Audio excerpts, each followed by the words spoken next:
moche dégg nga Ismaïla li mu wax nga ni Sénat dafa mel ne retiré na loolu mu mel que ni ba léegi ñi ngi ci guddi gu bët setagul donte am nañ ab date la date du 24 noo ko jàngate. waaw xanaa balaa ma dugg directement ci date bi damay def un avancé sur le jour. waaw ayca sur la date. Oui, c'est retiré. C'est vrai. C'est retiré hein? D'accord donc kon c'est retiré. Tout à fait xam nga boo dégloo. honorable docteur Ismaïla. moo expliqué nga déglu financement da ngay jàpp ni amnistie lu baax la en soi. le principe mais peut-être que au Sénégal. ah ok. C'est bon. ah ok. C'est bon d'accord waaw excusez-moi da nga koy xaw a xëcc tuuti mu jege segg bi. tout à fait voilà. ok c'est bon sànq dama doon naan café te bëgguma woon. waaw yi di génn ci micro bi moo tax ma teg ko quoi. d'accord. ni man waa Sarabane ni ñuy naanee café bokkut ak waa Sénégal. waaw waa Sénégal duñ def bruit mais ñun moom comme on est des villageois dañu koy def furuux quoi moo tax. voilà effectivement xam nga li ma doon expliquer sànq. ma ne avant may dugg sax ci laaj bi ci date bi. peut-être damay jaar ci jour bi en faisant un petit ramassé quoi xam nga boo dégloo honorable docteur Ismaïla moo expliqué la ci amnistie bi nga déglu bu baax aussi Cheikh Ousmane donc amnistie bonut. amnistie bi président Macky Sall proposé en soi bonut mais pour man dañu raté méthodologie bi. parce que àdduna loo gis rek méthodologie la. comprendre nga parce que doo mën a boole li ñuy tuddee les crimes de sang avec ce qu'on appelle les délits de droit commun. su ma la ko doon misaal maanaam ay koko ak ay kaka. moom doo ko mën a boole. crime ak correctionnel ak criminel. très bien ak délits yi quoi mooy les crimes de sang. ak les délits de droit commun. mooy affaire yoo xam ni daanaka mënees na koo baale. moom lay tooñee di ay koko. ak ay kaka moom doo ko mën a boole. il faut nga mën koo séparer rek sinon dafay indi problème et puis fi méthodologie bi juumee. c'est que sunu nguur yi et là c'est en Afrique nga koy gën a xam. c'est-à-dire que ñoom dañu jàpp ne surtout questions yi nga xam ni c'est des questions très sensibles doo ko attaquer par la démocratie représentative tu l'attaques par la démocratie populaire d'abord. c'est-à-dire que il faut que askan bi jël la question wax ci togg ci matché ko ba pare muy doog a yéeg benn niveau supérieur maanaam par exemple dialogue. après bu jógee dialogue nag mu doog a dem assemblée nationale. parce que sunu situation politique yi ñuy dund. on est plus dans des formes de démocratie populaire que davantage dans des formes de démocratie représentative parce que les démocraties représentatives c'est institutionnalisé. mais li baax ci kii bi c'est ce qu'on appelle aujourd'hui les démocraties populaires hein, avec des niveaux de conscience politique. Maintenant par rapport ak date bi man dama jàpp ni. et d'ailleurs c'est là où le Conseil constitutionnel di wane beneen facette am en fait parce que Conseil constitutionnel il faut ngeen comprendre ni moom du ci yoon rek lay dox du ci droit rek lay dox déedéet day dox ci politique. d'ailleurs Conseil constitutionnel mooy juridiction ci yoon boo xam ne moom rek nañu may muy àtte yoon di def droit en même temps di def politique. ñeneen ñëpp les cours et tribunaux ñoom dañ leen ni yoon rek ngeen di wax yam fa. Conseil constitutionnel cundung kese moom nañu may muy wax yoon. te bu ko neexee sax mu dégg ba ci yoon. def politique. parce que matière bi muy connaître la. moo particulier mooy l'élection présidentielle keroog dama koy expliquer élection yëpp c'est au pluriel. mais benn élection rek mooy au singulier. la présidentielle. et donc d'ailleurs c'est pour ça ñu les appelle des sages. maintenant tey jii soo koy jàngat Sénégal c'est-à-dire que. on n'est plus dans la rigueur de la loi. parce que ñun génn nañu loi en fait. on n'est plus dans la zone du droit xam nga kañ lañ ko génn. le dernier dimanche du mois de février. parce que ñun suñu constitution ak suñu code électoral. dafa ni élection bu ñu koy organiser c'est souvent au plus tard bu mënti ñàkk ba ñàkk. c'est le dernier dimanche du mois de février. kon ñun ba ñu déparé dernier dimanche du mois de février organiser une élection donc génn nañu ci zone de non droit. léegi nag xam nga ci ban zone la ñuy dugg ci zone politique. c'est là où Conseil constitutionnel parce que Conseil constitutionnel li muy def nii nekkatul dans la littérature du droit. mais il est dans le management juridique. donc Conseil constitutionnel est à la fois dans une forme de médiation et d'arbitrage. de médiation juridique et d'arbitrage juridique. moo tax loo ci gis day wax ak les 19 yi ñu wax ak président wax ak yooyu pour ñu mën a trouver benn solution boo xam ni ce n'est plus la rigueur du droit des textes. mais dañuy def benn genre compromis, voilà, les compromis dynamiques. kon donc actuellement ni le conseil constitutionnel est en train de faire du management juridique davantage que la loi. parce que ci yenn questions yi mën naa àtte ci yoon mu wax le droit. mais ci yenn questions yi comme dañuy nekk situation boo xam ni sunu constitution prévoir ko parce que y a deux choses.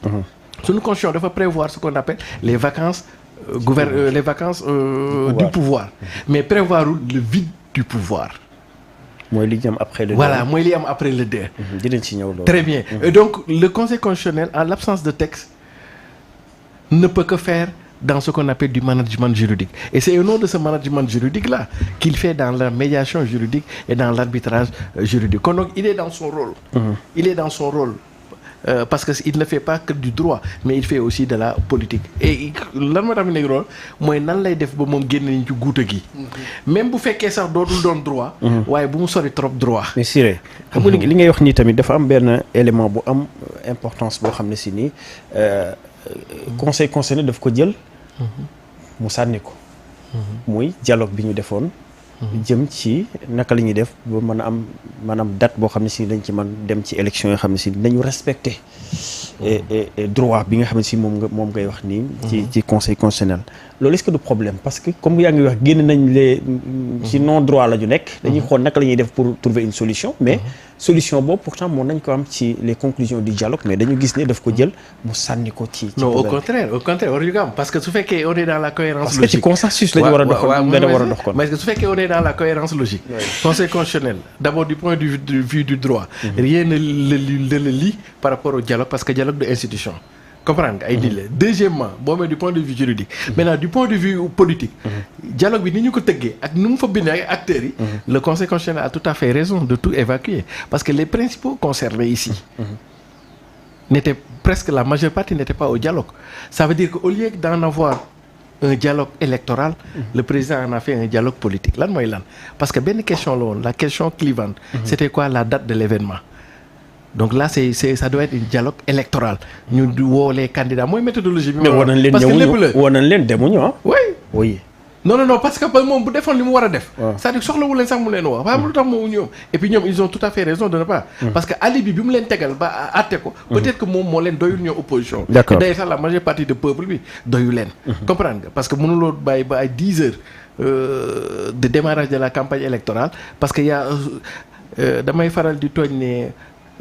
àdduna suspicion ak bañ a nangu dogal loolu day faral di am yàlla sax mi ñu bind des fois xam nga yàlla daf ñuy dénk rek moom lépp mais yàlla faat des fois kenn ci ñun gars yi xataraay ne tey du dem kon donc bu fekkee suspicion la dootuñu organiser élection Sénégal parce que heure bu ñu defee dara damay taxaw ne bon kii dañ ko guerre et cetera et donc critère bu fallacieux boobu nag ñoom ils étaient peut-être dans le droit de dire que duñu bokk ci kii bi et que ñoom jàppoon nañ ni dialogue bi du dialogue politique xam nga président de la République dañ ko ni joxel comme léegi dañoo bëttal xew bi ngénte di dañ koo bëttal léegi joxel date kañ la ñuy ngénte moom leen mu joxe date mu woo gars yi ne ñëw leen ñu xool lu ñuy organiser xew bi est-ce que Youssou Ndour ñëw leen béy jëf te laaj ñu ko woon loolu te fële soxlawuñu woon dialogue politique parce que en moins d'1 an on avait fait un dialogue politique comprendre nga donc on avait besoin d'un dialogue électoral c'est-à-dire appeler les 19 appeler l'administration ñu toog jàpp date parce que jàpp date la woon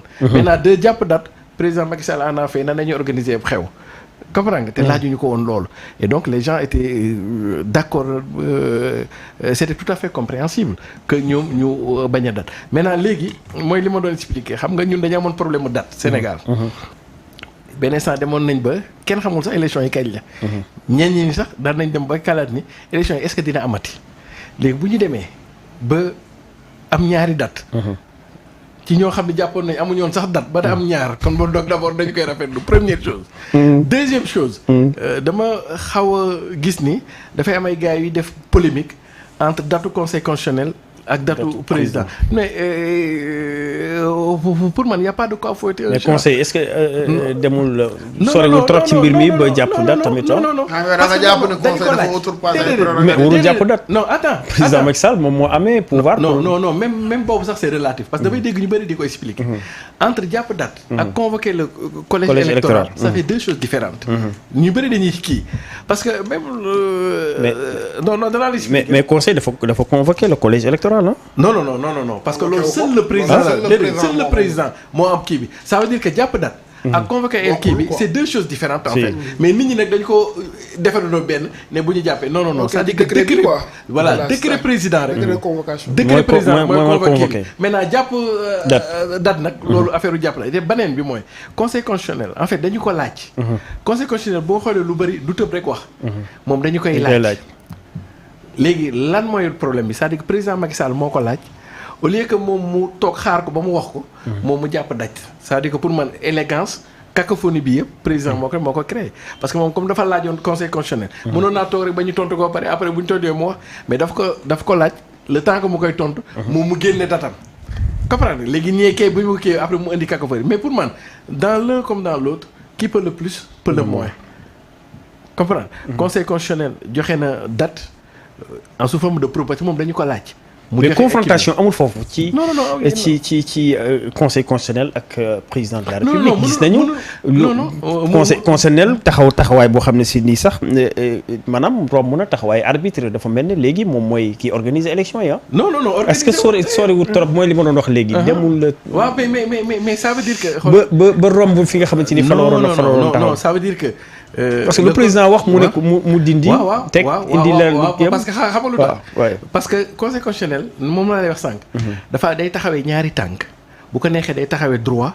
bu ko neexee day taxawee politique ci yenn décision mi droit lay taxawee mooy affaire bi ngay wax ni mu ni la le 2 sa mandat jeex na parce que sa mandat le 2 lay jeex loolu droit lay taxawee mais yenn questions yi nag politique lay taxawee affaire u date yooyu politique lay taxawee affaire u candidat yi ngeen indi noonu droit lay taxawee et donc c'est à nous de voir décision bu conseil constitutionnel rendre ci lan lay relever est-ce que ça relève du droit et ça relève de la politique mais da ngay xool ni moom décision yi mu joxe yëpp nee na les 19 candidats d'ailleurs sax daf leen di maintenir et d'ailleurs li mu wax noonu xam nga conseil constitutionnel lan lay bëgg expliquer ça veut dire que bu fekkee amaat na beneen cas de fraude bu amoon c'est qu'on appelle l'analyse a fortiori su fekkee am na beneen cas de fraude bu ku ñu génneewaat ne moom am na double nationalité conseil constitutionnel da koy éliminer mais fii dootul mën a yokkati keneen c'est-à-dire que loolu la lay expliquer te dinaa ko càmbar mooy bis bu ñu ma indilee ay preuves yu wane ni diw am na double nationalité danaa ko génnewaat ñu continuer kii bi quoi moom fi mu toll nii mais mënatu ko jëlaat beneen mënul redémarrer waat processus. dañuy wax ne conseil constitutionnel bu jàpp bu joxee décision du ci mën a ñëwaat kenn du ci mën a ñëwaat dafay applicable ci ñëpp waaw mais gis nañu dellu na ginnaaw est-ce que dafa dem ba ci biir mu xam ni def na erreur def na loo xam ne waru koon a def mu dellu ginnaaw ànd ak président comme 31 mars bi mu jàppoon. non mais. vous ne pensez pas. non parce que je ne sais pas. non moi je pense que moom aussi pourquoi mettre à l'aise président. d'accord mais tam li ñuy wax mooy. conseil décision moom amul dellu ginnaaw amul recours amul dara ñëpp a ciy ànd. muy président de la république muy ñëpp. mais bu dellu see ginnaaw moom li mu wax mu effacé waat ko ni damay ànd ak président. mais tant mieux alors xam nga lu tax. parce que conseil constitutionnel mos na fee joxe ay décision d'abord président Macky Sall jël ko tege ko fële. est-ce que comprendre oui ñu dem au conseil dialogue bi conseil constitutionnel c'est-à-dire conseil constitutionnel est dans sa logique. moom laa wax naan qui peut le plus peut le moins. comme date dañuy wut. te président de la république proposé na date. ñu laaj conseil constitutionnel du tëb jël rek ne man damay wax date bii déedéet dañu ko laaj. est-ce que c'est-à-dire que du ñëw ci xew bu ñu ko invité wul dañu ko laaj. mu ni man jàpp naa ni date bii baax na far nag am na date bu meilleure parce que. conseil constitutionnel président Macky Sall moo ko yilif est-ce que du point de vue institutionnel président Macky Sall moo ko yilif mais comme yow dañ laa yilif joxe nga date ki la yilif joxe na meilleure date mais dañ koy respecter rek ça veut dire que foofu y a pas de quoi très bien y a pas de quoi fouetter un chat et ça du am benn contradiction et que vivement que ñu dem ci date bi président wax quoi. D'accord merci Siré Cheikh Ousmane. La date du 24 mars ci la ñu war a dem ci élection yi dégg nga léegi ñu ne dimanche la ñu waroon a ubbi li nga xamante ni moom moo di campagne bi finalement Sénat retiré waat na ko parce que bu ñu demoon ci dimanche boobu dañu am 13 jours de campagne. est-ce que ñëwul ci date bi ba pare. laata mooy ñëw dafa retiré waat loolee nga xamante ni maanaam démarrage de la campagne. bi ñu jàppoon le dimanche. retiré waat na ko. léegi kenn la ñuy kenn xamagu ko. lu tax Sénat retiré ko. déet moom loolu moom xamagu. loolu kenn la.